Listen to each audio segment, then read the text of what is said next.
जी उसे पक्का छिनार कहते हैं। वाह महाराज गजब के आप तो महाराज।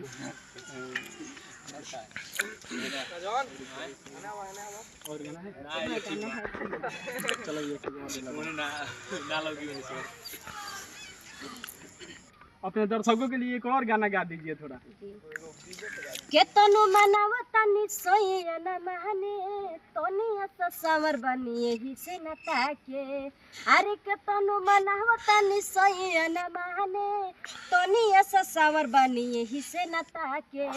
झूठे बोलमुआ हमार झूठे बोलमुआ हमार झूठे बोलमुआ हमार पड़ल परेशानी में बा जौन चीजवा रानी में बा उहे चीजवा कानी में बा।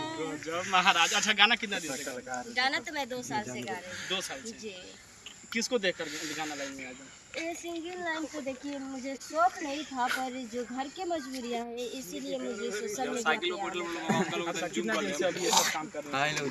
जो 2 साल से मुश्किल पर बन 4 महीने महाराज इतना ज्यादा फेमस हो गए 4 महीने पहले से आके। बस आप लोग काफी बता रहे हो माता रानी का कृपा है। सबसे पहले जो वीडियो वायरल हुआ था कौन सा हुआ? बैटरी वाला। अच्छा बैटरी वाला ही वायरल हुआ था। अभी जो दूसरा वायरल हुआ है और नया में हाल फिलहाल में उस थोड़ा बोलिए। जी क्या नाम है?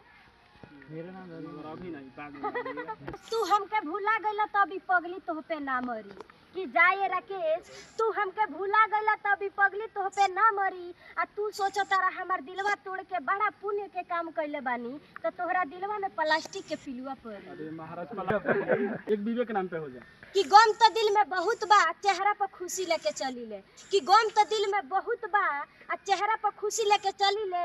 अरे ये विवेक टूटल दिल के दावा ना देहला यही से शराब पी पी के जी ले। वाह महाराज बाबा का शायरी तो भूला गइला तो हम तोहके भुला देले बानी कि तू हमके भुला गइला तो हम तोहके भुला देले बानी। अरे ये रवि तहरा गइला के गम नहीं खा फाइबर के दिल लगवा लेले बानी।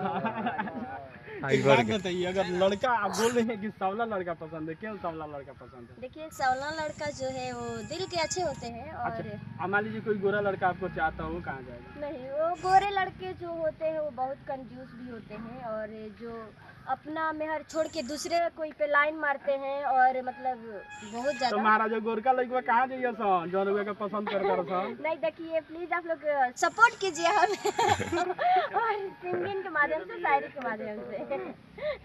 चलिए और कुछ बोल दीजिए अपने दर्शकों को वीडियो को एंड किया जाए काफी लंबा होगा।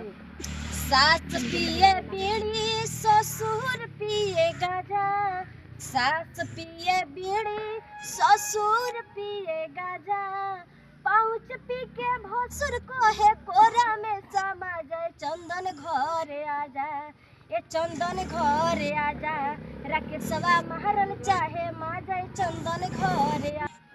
अच्छा जितना सब वीडियो बनाती हैं कहाँ डालती हैं किस आईडी है आपका आईडी का नाम क्या है? मेरा यूट्यूब चैनल है अजय तारा भोजपुरिया और एक और है अजय तारा ऑफिशियल और फेसबुक पेज है अजय मखिया बंगाली और सिंगर तारा चलोनी के नाम से। इतना सारा चैनल चलाती है जी।